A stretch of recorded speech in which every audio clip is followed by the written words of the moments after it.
Astaghfirullah. Bismillahirrahmanirrahim. Alhamdulillah wassalatu wassalamu ala Rasulillah wa ala alihi wa sahbihi wa mawala. Wala hawla wala quwata illa billahi wa ba'du. Kita lanjutkan kajian kita, masih membahas kitab Tauhid karya besar Syekh Muhammad bin Abdul Wahhab rahimahullahu ta'ala. Kita masih membahas tentang bab bersabar atas segala takdir Allah Azza wa Jal adalah bagian daripada iman. Dan kita sampai kepada perkataan Anas bin Malik radhiyallahu anhu. Taib. Wa an Anas radhiyallahu anhu anna Rasulullah sallallahu alaihi wasallam qala: Idza arada Allahu bi'abdi al-khaira ajjala lahu bil 'uqubati fid dunya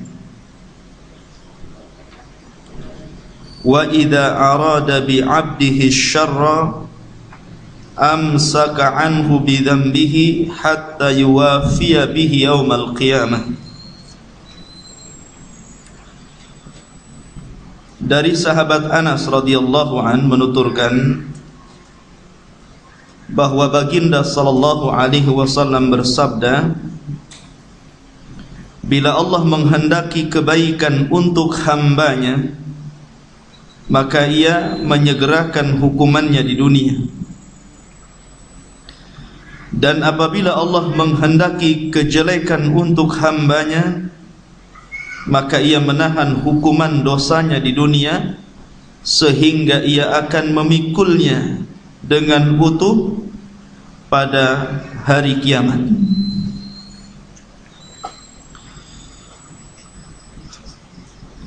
Riwayat ini disebutkan oleh Al-Imam Al-Albani rahimahullahu ta'ala al-riwayat yang sahih. Dari sahabat Anas, maksudnya di sini adalah Anas ibnu Malik. Anas ibnu Malik, khadimu Rasulullah sallallahu alaihi wasallam, salah satu pembantu Rasul sallallahu alaihi wasallam. Dan beliau orang yang paling beruntung di antara sekian para sahabat Rasul.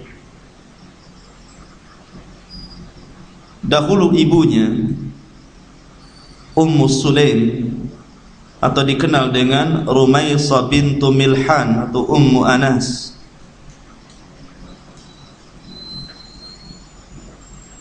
ketika Anas ibnu Malik radhiyallahu an ditinggal mati oleh ayahnya yang kafir, Malik ibnu Nadhr,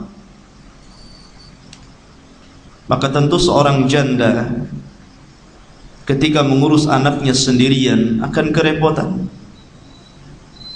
sehingga kemudian dia memilih menitipkan putranya kepada Nabi sallallahu alaihi wasallam untuk menjadi pembantunya.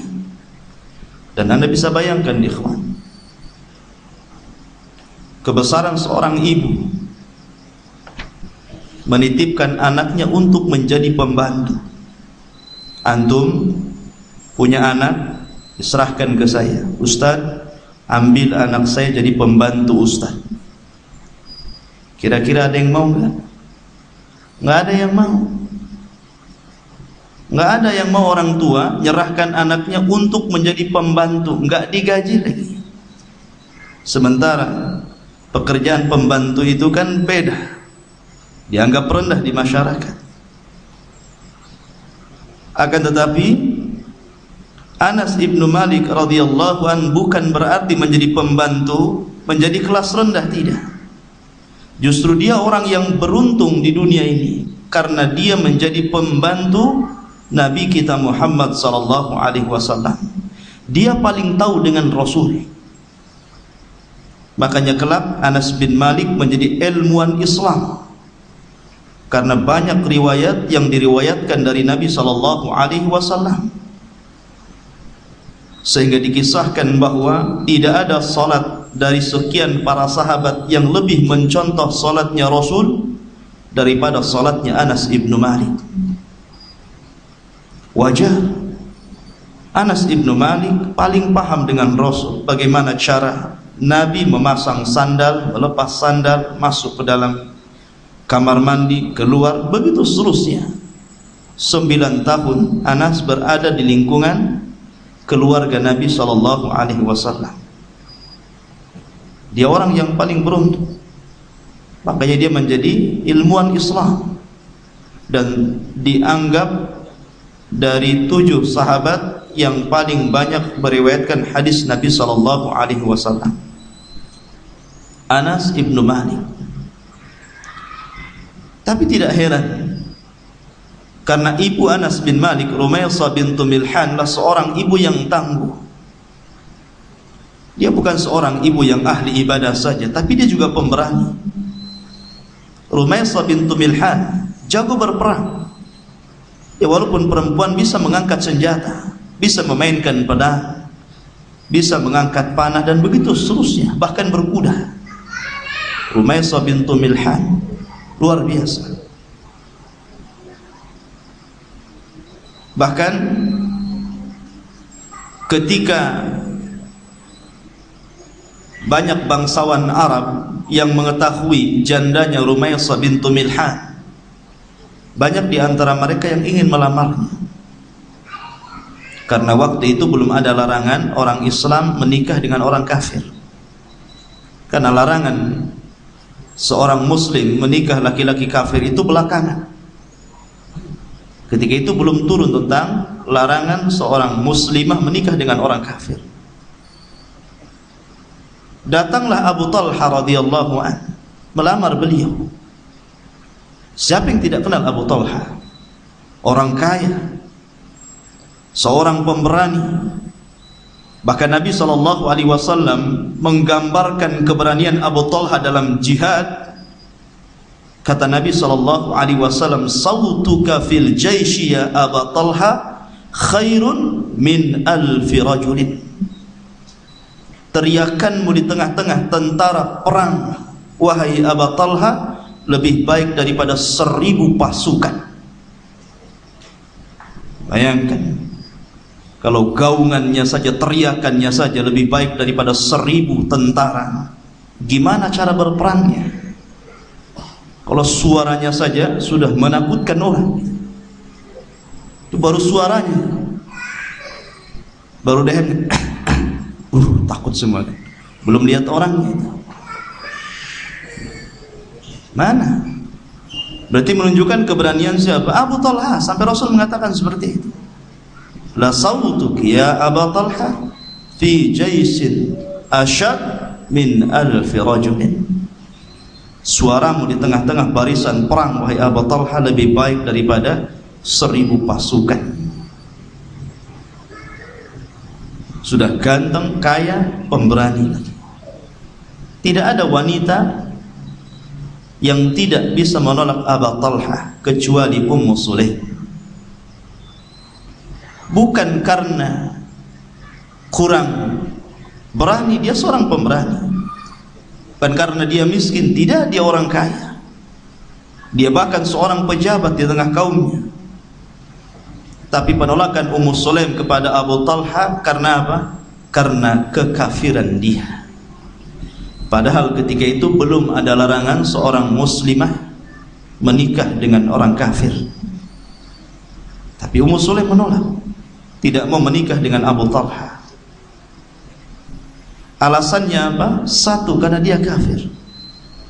Sehingga Ummu Sulaim mengatakan, aku tidak mencelamu dari duniamu, tapi aku mencelamu karena kekafiran. Kalau engkau ingin menikahiku, maka lamarlah aku dengan keislamanku, dengan keislamanmu. Jadi Islamuka mahri, keislamanmu adalah mahar. Pertama menolak Abu Talha, karena bagaimanapun ikhwatu fiddin, memindahkan sebuah keyakinan itu bukan mudah. Memindahkan agama dari satu keyakinan ke keyakinan berikutnya itu bukan sesuatu yang mudah. Tapi karena dorongan Abu Talha dan hidayah yang sudah masuk ke lubuk hatinya, setelah dia pikir-pikir panjang, akhirnya dia menerima tawaran daripada Ummu Sulaim. Menikahlah Abu Talha dengan Ummu Sulaim dengan mahar yang paling besar sepanjang sejarah keislaman Abu Talha. Itulah maharnya, sehingga Anas bin Malik radhiyallahu anhu bangga dengan ayah tirinya. Tidak ada yang paling mulia dari sekian mahar melainkan mahar orang tua, yakni keislamannya. Dan subhanallah ikhwatu fiddin, Abu Talha ini punya anak selain daripada Anas bin Malik, mungkin dari istri terdahulunya begitu, atau mungkin juga dari Ummu Sulaim, wallahu a'lam, tidak diceritakan. Anaknya Abu Talha itu yang lain namanya Abu Umair. Namanya Abu Umair. Ada kisah dengan Rasul Abu Umair ini. Abu Umair ini punya burung namanya Nughair, burung kecil. Jadi Abu Umair ini suka merawat burung kecil namanya Nughair. Lah namanya anak-anak ikhwatu fiddin, merawat burung kan beda dengan orang dewasa. Main-main dengan burungnya entah kepencet tahap apa terus mati si Nughair ini. Maka Nabi SAW mengatakan, ya Aba Umair, ma fa'alan Nughair. Wahai Abu Umair, apa yang telah terjadi dengan burungmu si Nughair itu? Mati wahai Rasul. Kata Nabi SAW, fadhahika Rasulullah SAW. Rasul tertawa. Imam Bukhari ketika dia tidak bisa tidur semalaman, tidur bangun, hanya mengambil faedah dari hadis ini. Ya Aba Umair, ma fa'alan Nughair. Wahai Abu Umair, apa yang telah terjadi dengan burungmu si Nughair itu? Sampai kata Imam Bukhari, aku mencatat 100 lebih faedah dari kata-kata ini. Itu ulama, bayangkan kalau mengambil sebuah istimbat faedah, walaupun kata-katanya biasa saja, cerita burung mati, tapi dia bisa mengambil istimbat faedah-faedah yang sangat banyak. Kalau kita berpikir apa sih faedahnya? Wah ya Abu Umair, apa yang dilakukan si Nughair? Apa faedahnya?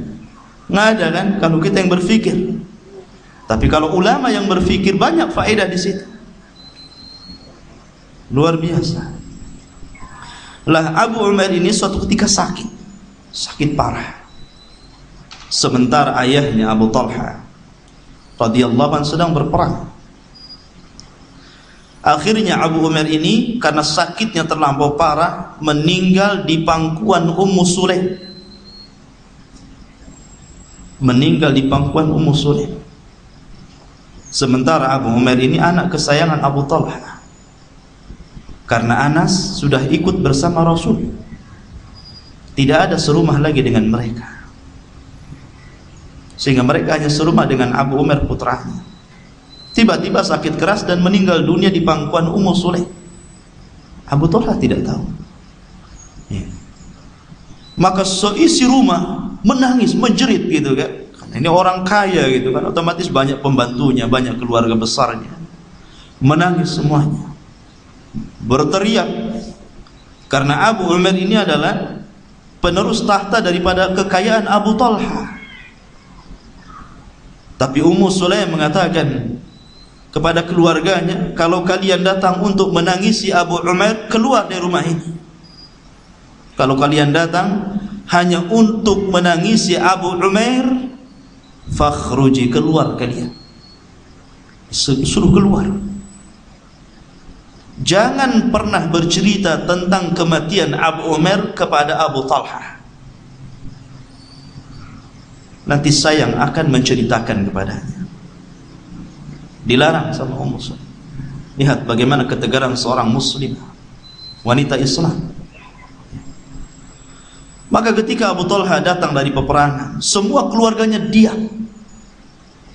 Ketika itu Abu Umair masih berada di rumahnya, belum dikafani, belum disolatkan dan belum dikuburkan, terbujur kaku dengan kain kafan, dengan dibungkus selimut. Kemudian Ummu Sulaim menjadikan seolah-olah Abu Umair ini tertidur, padahal dia meninggal, supaya Abu Talha tidak tahu. Ketika Abu Talha datang dan hendak mencium Abu Umair ini, putranya, otomatis Ummu Sulaim takut kalau seandainya Abu Talha mengetahui bahwa anaknya sudah meninggal dunia. Langsung ditarik dan dimasukkan ke dalam kamarnya, kemudian dikunci pintunya. Kemudian ketika itu Ummu Sulaim memang sudah mempersiapkan dirinya. Dia telah memasak dengan masakan yang paling lezat. Dia telah berdandan dengan dandanan yang paling cantik. Dan dia persiapkan ruangan dengan ruangan yang nyaman bagi suaminya, karena dia pulang dari safar. Dan itulah ciri akhlak muslimah. Nanti antum kalau sudah beristri, antum akan mengetahui. Pulang jauh-jauh dari safar, rumah berantakan, istri bau bawang, antum pergi lagi biasanya. Besok pergi lagi, lebih lama lagi safarnya, atau enggak kembali punya rumah lagi. Khotufidin yang dimuliakan Allah Azza wa Jalla. Maka setelah, dan ini luar biasa ketabahan Ummu Sulaim, bayangkan di tengah-tengah meninggal putranya kan, sabar luar biasa. Biasanya perempuan tidak sabar, yang guling sana sini biasanya perempuan. Yang sabar itu laki-laki biasanya. Tapi lihat bagaimana Ummu Sulaim keteguhannya ketika Abu Umair meninggal. Dia justru menginginkan Abu Talha tenang. Maka setelah makan enak, kemudian bergurau seolah-olah tidak ada masalah. Kemudian di malam itu mereka sempat melakukan hubungan intim. Baru di pagi hari setelah rileks, Ummu Sulaim bercerita tentang tetangganya. Wahai Abu Talha, bagaimana sekiranya tetangga kita ini datang kepadanya ada orang yang menitipkan barang. Kemudian setelah dititipkan barang, pada waktunya orang yang menitipkan barang itu hendak mengambilnya kembali. Tiba-tiba tetangga itu menahannya. Apakah tetangga itu berlaku benar atau salah? Maka Abu Talha mengatakan salah. Dia harus memberikannya karena itu barang orang. Maka kemudian Ummu Sulaim memulai kata-kata tentang putranya. Bagaimana kalau Allah Azza wa Jalla menitipkan Abu Umair kepada anda, kemudian Allah mengambil kembali, apakah anda akan menahannya? Dari situlah kemudian dia merasa nggak enak. Kenapa cerita tetangga nyambung kepada Abu Umair? Maka sudah paham, dia langsung keluar kamarnya, langsung dicarinya putranya, dan putranya sedang seolah-olah tertidur padahal dia meninggal. Maka di keesokan harinya, ikhwatufidin yang dimuliakan Allah Azza wa Jalla, Abu Talha ini ya mau emosi gimana sama istri. Bahkan dia memuji kesabaran istrinya. Maka kemudian dia mandikan putranya, kemudian mengkafaninya, kemudian jasadnya dibawa ke hadapan Nabi SAW. Kemudian Abu Talha bercerita tentang kisah semalam. Istriku ini tidak menceritakan bahwa putranya sudah meninggal, dia malah begini, begitu, begini. Dan saya memuji kesabarannya. Maka Nabi SAW mendoakan keberkahan terhadap hubungan mereka di malam itu. Allahumma barik lahuma fi lailatihima. Ya Allah, berkati keduanya di malam keduanya melakukan hubungan intim itu. Akhirnya Justru dari hubungan itu Allah Subhanahu wa ta'ala berikan putra-putra terbaik. Bahkan terlahirlah Abdullah, yang kemudian putra-putranya kalau tidak salah ada 10 orang menjadi qurra, ahli dan pakar Al-Quran Madinah, jadi para ulama-ulama Quran, qurra ya. Fatfidin yang dimuliakan Allah Azza wa Jalla, itu kisah dari keluarga Anas ibnu Malik radhiyallahu anhu. Anas ibnu Malik, beliau mengatakan dari Nabi sallallahu alaihi wasallam, "Idza aradallahu bi'abdihil khaira," apabila Allah menghendaki kebaikan untuk hambanya,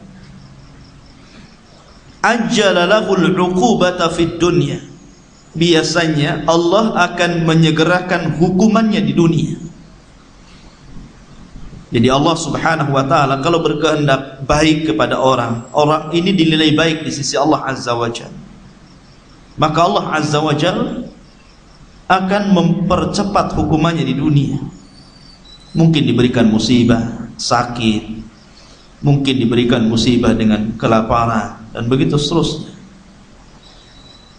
Maka Allah Azza wa Jalla akan menguji di dunia. Makanya bagaimana doanya Nabi Ya'qub alaihi salatu, Nabi Ayyub alaihi salatu wassalam, ketika selama 18 tahun dia terkena penyakit yang tidak ada di kaumnya, sampai Imam Ibnu Katsir menceritakan penyakitnya dari atas kepala sampai kaki itu benjol-benjol, isinya nanah dan darah. Jadi benjol, di mana-mana benjol, sampai kaki isinya nanah dan darah. Sehingga wajar kalau kemudian kaumnya menganggap itu penyakit kutukan. Sehingga ketika ada 2 orang sedang bercerita tentang kisah Nabi Ayyub alaihi salatu wassalam, dia mengatakan, boleh jadi Ayyub Allah berikan penyakit itu karena telah melakukan dosa besar yang tidak pernah dilakukan oleh kaumnya. Kemudian kawannya menyahut dan mengatakan, bagaimana anda bisa mengatakan seperti itu? Maka kawannya mengatakan, ala tarafi Ayyub, tidakkah engkau melihat kepada Nabi Ayyub? Samaniyata asyara sanatan, 18 tahun, fil bala, dalam kondisi diserang penyakit, 18 tahun lamanya. Fil bala lam yarhamhullahu walau kana qalila, Allah tidak memberikan kasih sayangnya walaupun sedikit. Maksudnya secuil penyakit pun tidak diangkat Allah kalau bukan kutukan apa namanya. Maka kemudian kisah 2 orang ini sampai ke telinga Nabi Ayyub. Disitulah Nabi Ayyub merasa bahwa penyakitnya gara-gara perbuatan maksiat yang tidak pernah dilakukan kaum. Jadi tidak pernah merasa melakukan maksiat, tapi Allah hendak mengujinya. Maka disitulah Allah Subhanahu wa ta'ala mengabulkan doa-doanya. Salah satu doa yang diabadikan dalam Al-Quran, qala rabbi inni massaniya dhur wa anta arhamur rahimin. Ya Rabb, aku yakin bahwa kemadaratan ataupun bala bencana yang engkau kirimkan kepadaku ini berasal darimu. Pertama di sini harus mengakui tentang Allah dulu. Ya. Rabbi inni massaniya dhur, wahai Rabbku, engkau menimpakan madarat kepadaku. Nabi Ayyub harus meyakini bahwa Allah ini datang dari Allah. Datang dari Allah. Ini inti daripada tauhid, mengakui Allah dulu. Wa anta arhamur rahimin, dan engkau zat yang maha pemberi kasih sayang di antara hamba-hambanya yang memiliki sifat kasih sayang.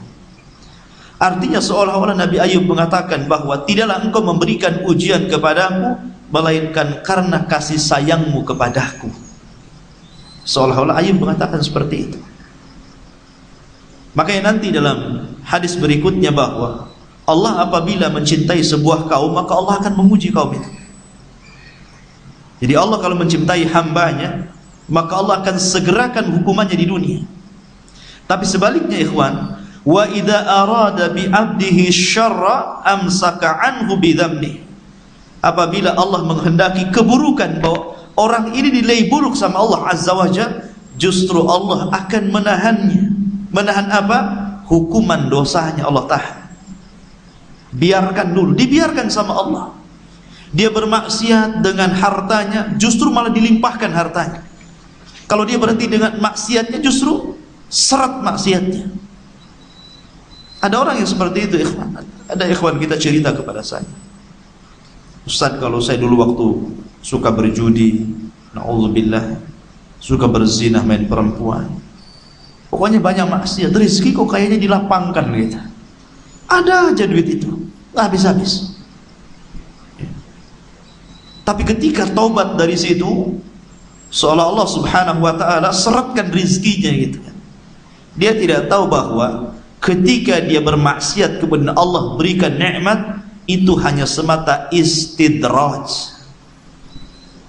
Istidraj itu artinya dibiarkan oleh Allah dalam kemaksiatannya, dan Allah terus memberikan fasilitas atas kemaksiatannya. Jadi Allah biarkan istidraj. Tapi bukan berarti tidak ada batasnya, ada batasnya. Ya. Sampai ketika hamba itu melampau, baru Allah Subhanahu wa ta'ala akan mengadabnya.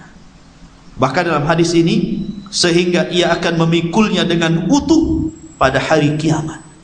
Boleh jadi dengan maksiatnya tidak diadab di dunia oleh Allah Azza wa Jalla, tapi dia dipikul di akhirat. Bahkan secara utuh dosanya akan dipertanggungjawabkan di hadapan Allah Azza wa Jalla. Kemudian juga hadis Nabi sallallahu alaihi wasallam, inna 'idhamal jazaa'i ma'a 'idhamil bala, wa inna Allah ta'ala idza ahabba qauman ibtalahum faman radiya falahu ar-ridha wa man sakhita falahu as-sukht. Sesungguhnya pahala yang besar adalah bersama cobaan yang besar pula. Dan sesungguhnya bila Allah mencintai sebuah kaum, maka dia akan menimpakan ujian padanya. Barang siapa yang redha dengan ujian itu, maka ia akan mendapatkan keridhaan Allah. Dan barang siapa yang benci dengan ujian itu, maka dia akan mendapatkan kebencian Allah Azza wa Jalla. Karena ana ma'adhanni 'abdi, Allah mengatakan saya ini bersama prasangka hambanya. Saya bersama prasangka hambanya. Kalau hamba berprasangka baik, aku anggap baik pada dia. Kalau hambanya berprasangka buruk, maka aku pun buruk kepada dia. Seolah seperti itu. Karena orang yang mendapatkan musibah itu banyak prasangka, ikhwan. Orang yang mendapatkan musibah itu biasanya banyak prasangka-prasangkanya. Terkadang menuduh tetangganya yang menyihir dia, terkadang menuduh orang-orang menyakiti dia gitu. Dia akan timbul prasangka suudon kemana-mana. Itu banyak di masyarakat awam seperti itu. Ketika ada warung sebelahnya buka rame, kemudian dianya makin sepi, langsung nuduh, oh pakai dukun. Ada yang seperti itu, timbul prasangka suudon dulu gitu. Ataupun kita memiliki kawan sukses cepat gitu kan, cepat, atau punya rumah, punya mobil, punya ini, patut aja punya tuyul. Macam-macam orang itu di masyarakat awam seperti itu. Mungkin kita sudah ngaji enggak ya, tapi orang-orang awam seperti itu prasangkanya tinggi, prasangka buruknya itu tinggi. Padahal ikhwatu fiddin, kalau seorang mukmin dia meyakini bahwa seluruh ujian dan cobaan yang Allah ujikan dan cobaan kepada kita, kalau dia paham itu sebenarnya cinta Allah kepada kita gitu. Makanya disebutkan para ulama bahwa musibah itu salah satu nikmat Allah. Para ulama menyebutkan bahwa musibah itu termasuk nikmat, dan itu dikatakan Syekhul Islam Ibnu Taimiyah. Syekhul Islam Ibnu Taimiyah mengatakan al-masaibu ni'matun. Musibah itu nikmat. Jadi kalau antum ditimpa kesulitan, ditimpa kefakiran, ditimpa penyakit, itu nikmat. Kenapa dikatakan nikmat? li'annaha mukaffiratun lidzunubi, karena musibah itu bisa menggugurkan dosa kita. Wa tad'u ila sabri fayusabu 'alaiha, dan akan mengundang kesabaran sehingga Allah akan berikan ganjaran padanya. Jadi musibah itu nikmat, bukan nikmat, ya, tapi nikmat pakai ain, nikmat. Oleh karena itulah maka biasanya orang yang terkena musibah itu akan menuntun dia kepada apa? Al-inabatu ilallahi azza wa jalla. Biasanya akan lebih menyerahkan diri kepada Allah azza wa jalla. Makanya Anda bisa melihat orang yang sehat dengan orang yang sakit, yang menyebut-nyebut nama Allah dalam zikirnya, itu kebanyakan orang sakit, ikhwan.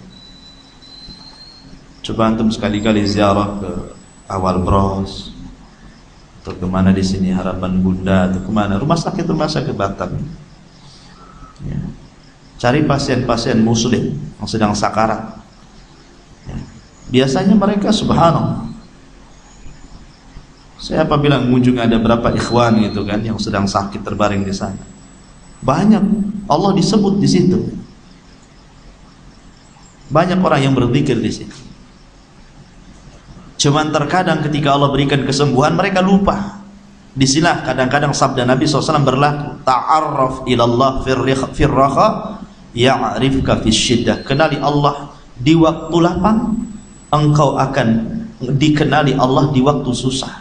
Jadi kalau engkau kenal Allah di waktu lapang, Allah akan kenal kita di waktu susah. Cuman kita terbalik, ya, kita mengenal Allah di waktu susah, mana mungkin Allah kenal kita di waktu senang gitu.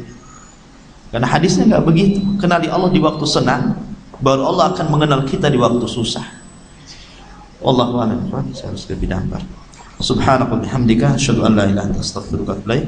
Allahu ta'ala. Assalamualaikum warahmatullahi wabarakatuh.